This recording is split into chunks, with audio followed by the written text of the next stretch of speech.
Welcome to the Atomico Coffee With series, where we showcase the real stories behind the greatest founders we have the privilege to work with. In this episode, we sit down with Prabhakar Reddy, founder and CEO of OpenFX.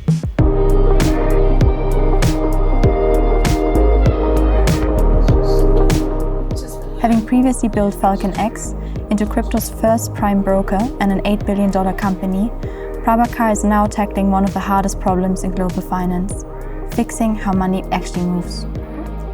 Prab, thank you so much for joining us for a cup of coffee. We'd like to have a conversation with you and hear a bit more about your journey. You launched FalconX, and that became an $8 billion outcome. Quite extraordinary. When you think about success now, and you have had such success before with FalconX, it's like, are you using your company as a personal benchmark? How big does this have to be successful? Thank you for having me, Niklas. Wonderful to be doing this. Good question. And I thought about this even before starting the company. I think about this every day. Success for me is not a monetary outcome any longer. Like, at a certain stage, more money won't change your life in any means or manner. But it is in terms of impact and the scale at which we'll reach. So today, if you look at global money movement, about $7 trillion moves across the world at any given day, of which $2 trillion is spot money movement.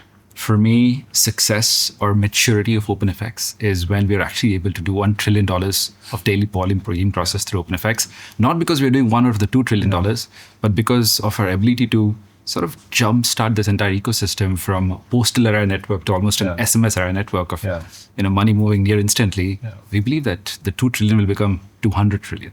So us doing $1 trillion of that is fantastic scale, and that is maturity in my view and success in my view. What's the impact then for the world if you get to those numbers?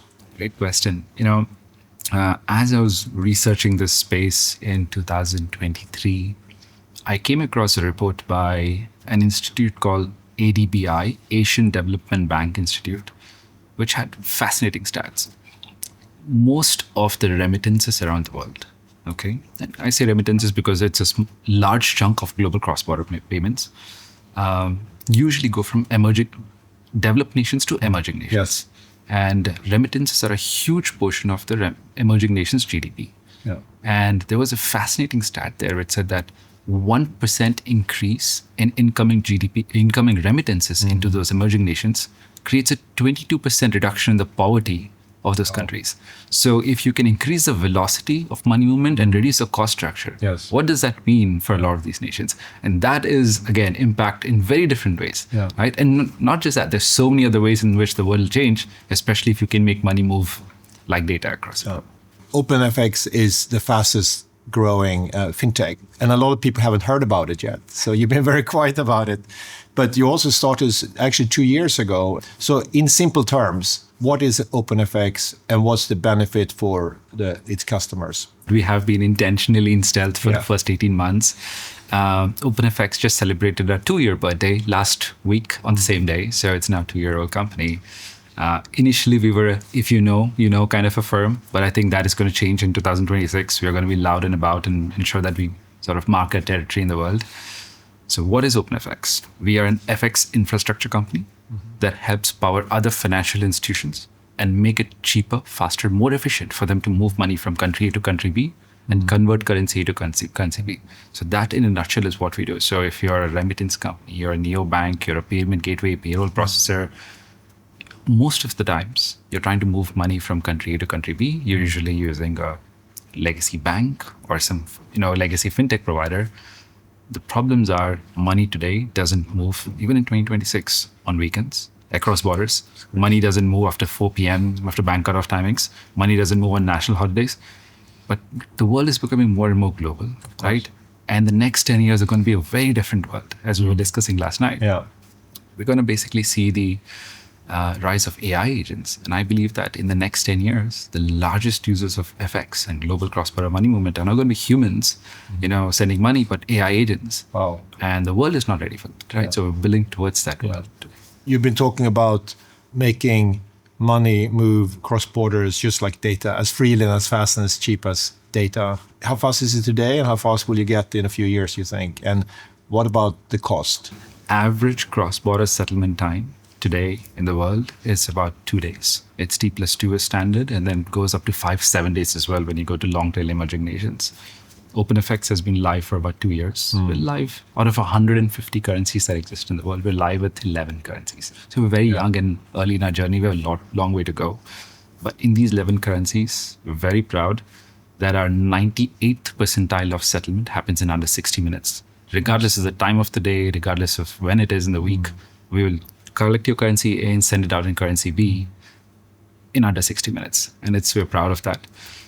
Where are we going to head to? So we've come from last year from 4 hours down to 2 hours to now 1 hour. Yeah. But we don't want to basically do the step function change of 60 minutes to 45 to 30. That is going to be a natural recursion. But if you ask me where will we be in 2030, I believe it's going to be near instant. It's going to be like the way you send a text message on iOS. Yeah. Right? You're not going to wait like another 3 minutes for you to receive the text. That's what your money transfer should look like. And that's the ecosystem and infrastructure that we're building. No, that must be the vision, right? And I think that it's just a matter of time, how long time it takes to get there. I feel confident that by 2030, for about 50 to 70% of the currencies that we support, we should be able to get there near instantly. We've got the plan, we've got the infrastructure, we've got the team, and we should be able to get there. We talked about you started 2 years ago, and you went live in Q2 2024. And you've been growing to incredible fast to $40 billion in global volume. This is actually about 10% of established players like Wise and others. And your team is really small, and you also have a distributed team. And what are the things that unlock this incredible velocity? We actually do process 25% of what TransferWise processes, not 10%. TransferWise last year did roughly about 160 billion of transactions in 2024. We processed $40 billion of that. Wow. So, and we are a 2-year-old company. Wise is, it's not apples to apples comparison, but just for a comparison of scale, they're a 16-year-old company with about 6,500 employees actually. We are 1% of that, roughly 65 employees, doing 25% of their volume. How did we get there? Honestly, 2 things. One, incredibly proud of our team. Almost every single leader in the company I worked with in some past avatar of my life. So I'm very happy that they followed me into this journey again across product, engineering, go-to-market, operations. And 25% of our existing team are ex-founders. People who've been there, done that at scale, had their own itch they were looking to solve. And some of the founders are actually unicorn founders. They build their own unicorn companies and they decide to follow into this journey with me to solve this problem and make my problem theirs, which is fascinating. And the second thing is our intentional focus on automation. Because to be able to get to processing $1 trillion a day of volume, I can't build Bank of America with 50,000 employees. That's not what I'm looking to do. With a very small, lean team, the intention is to basically build the infrastructure that automates and moves money. So if you throw people at this problem, we'll be back to sending money in 2 days. But like I said, in 10 years' time, it's going to be AI agents. We're going to send money from point A to point B, and it's going to be expected to move in sub-second timeframes. And that only happens through automation, and that's how we're doing it. Yeah. So I'm sure now with now the 5th company, there's so much experience how you recruit and how you build teams. And I think it's also so fascinating that you recruiting entrepreneurs. I've seen this in a few other companies, but it's rare when I see it and I know that's a really strong founder who's able to recruit other founders, and it requires about a lot of humility to be able to do that on both sides, I think. And I think you can do that because you have this really big vision and mission that you're taking on, and then it's so inspiring. I also wonder that when you build a company now with the toolkit that we have as founders and to build companies with automation, AI tools, it also enables you to build this company so much more leaner that if you would start, if you started, say, 3 years before, I'm pretty sure it would be different. You would probably have to hire many more people. What's your take on that? The times are changing for sure. 3 years ago, I think we still had a lot of the bare bones infrastructure. 10 years ago, it would have been impossible, right? Because a lot of the tools that we have today, a lot of the AI infrastructure, a lot of the automation capabilities were still not there. The world today is not as advanced as you would think, especially in the world of finance. A lot of the banks don't have APIs. Right? So we have to actually create our own robotic process automation systems to sort of make our own APIs for it. And was it feasible 10, 15 years ago? No.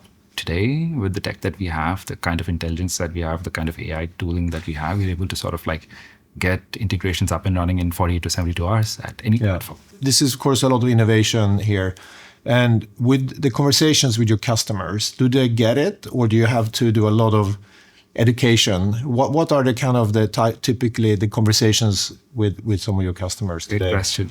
So to answer that, let's touch upon who our customers are. Yes. Right. So our ICP, which is our ideal customer persona, is any fintech who's basically moving between $5 million to about $2 billion a month. So that is our core ideal customer persona that we target. And they fall into multiple buckets. If you're a fintech running a remittance platform, payroll processor, payment gateway, neobank, etc. Now, for them, these are typically like seed to Series D fintech companies. They usually don't have a very large balance sheet. They're not TransferWise with a £1 billion balance sheet. So for them, the pain point is very acute, because without OpenFX, where would they be going? They'd be going to the regional bank.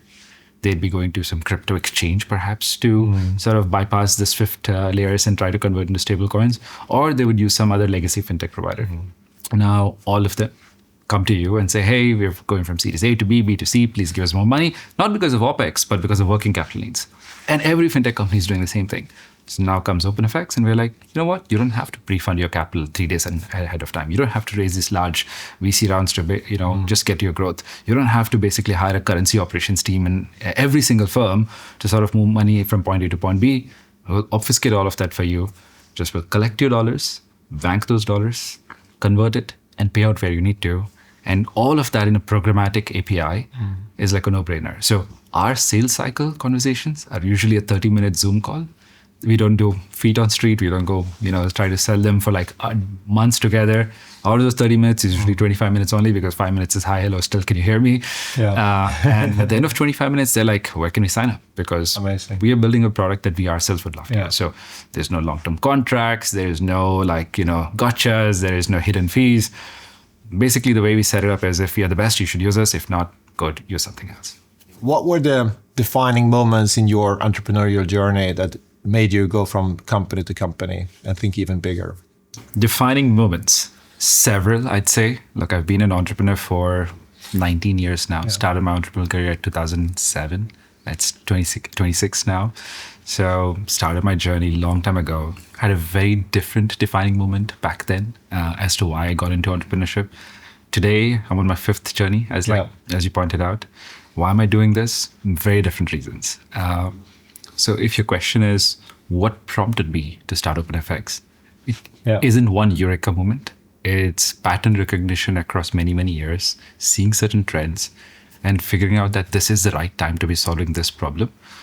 And me personally, I have a written notes on my worldview of everything for the next 20, 30 years across AI, robotics, healthcare, science, payments. I know, at least I have a view on where the world is headed. It's now a responsibility to sort of almost bring 2030 to 2025 and 2050 to 2040, if anything. So what can we do with our time, money, energy, resources to sort of bring that timeline forward? And then I realized I have found a market fit in certain domains, right? Certain things that I can do, certain things I can change, certain things I cannot. So in the other areas that are exciting to me, I invest and I'm back at the founder, similar to you. And certain areas where I actually have a founder market fit, and a unique advantage to change things, I decided to basically double down. And how did this idea come about to be? Well, I grew up in Dubai. So Dubai has been home for me through 90s, through 2000s. I spent all my time there. And 2022, I came back to Dubai. I was living in the Bay Area, came back. I saw certain trends and patterns. Number one, through 90s, through 2000s, I would see lines and lines of people outside ATM machines and Western Union trying to send money back home, because Dubai is a huge remittance corridor. And 2022, 23, I started seeing the same thing. I was like, 30 years later, nothing has changed. On one side, on TechCrunch, I'm seeing announcements from lots of startups saying cross-border payments has been solved, stable coins are this magic bullet, money's moving near instantly across the world. And on the other side, I'm seeing reality that people are still spending 7% to send money back home. So OpenFX actually started as Red Envelope, if you remember, when we first met you. Yeah. So the original thesis was to actually build a remittance platform, right? We wanted to actually help move money around the world near instantly, but realized actually as I peeled the layers of the onion that the real crux of the problem is not in solving for a remittance use case, because there are two ways to touch 8 billion lives. One is to basically get 8 billion customers, which is very difficult and challenging, and perhaps Facebook is the only one who's ever achieved that to a large extent. But the second way to do it is by getting 1,000 financial institutions which touch 8 billion lives and make it cheaper, faster, better for them. Yeah. So that became the evolution of Red Envelope to OpenFX, and that's where we are today. No, it's extraordinary, and I think that when you have that experience from these previous companies, and you can see those patterns, and it's just extraordinary that what opportunities there are when you actually built a few companies before, but also working in this similar domain. So, but I'm also so impressed by your continuous drive, and I think that's for me something that is for some of the best entrepreneurs are the ones that they feel that there is a mission to do something, and your opportunity, and almost like a responsibility to society to, as you said, bring it forward, and building these companies that ultimately, if you can achieve your vision, then of course is a huge value add for society to move money across borders. And in my view, the mission is so audacious that the why is large enough and long enough in terms of a time horizon that it will actually, if you're successful, it will change the complete trajectory of the industry we're operating in. Yeah. And that is exciting for me. Yeah. No, it's fascinating, and I think you're spot on there. It's like it's impossible to anticipate all the different use cases, but for certain there would be so many new opportunities for other entrepreneurs and companies to build upon these rails. So it's also why it's so fascinating when you're building this infrastructure, and then for sure making money move faster, cheaper, and better. Of course, is such a big unlock for a lot of value creation on top of that. And we're looking way out into the future as well. If you just bring us back to today, right? And if you look at most of the new fintechs that are starting off, they're trying to compete with the legacy fintechs of the last 15, 20 years. Now, how do they compete against their large balance sheets and their distribution? They need to have a very unique value proposition and offering, which usually is around price and speed, right? And every single one of them has to compete on that. And what OpenFX is doing is giving them all the tooling and infrastructure to do that at like almost JP Morgan tier 1 FX rates with settlement times that are just unheard of in this world today. So that's basically what we do. Yeah. Prab, thank you so much for this conversation. And at Atomico, we're so proud to have been co-leading your Series A, and can't wait to see what's going to happen in the next several years, but I know it's going to be great. Lovely. Yeah. Thank you for having us. Thank you for supporting us. It's wonderful to be part of the Atomico family. Thank you.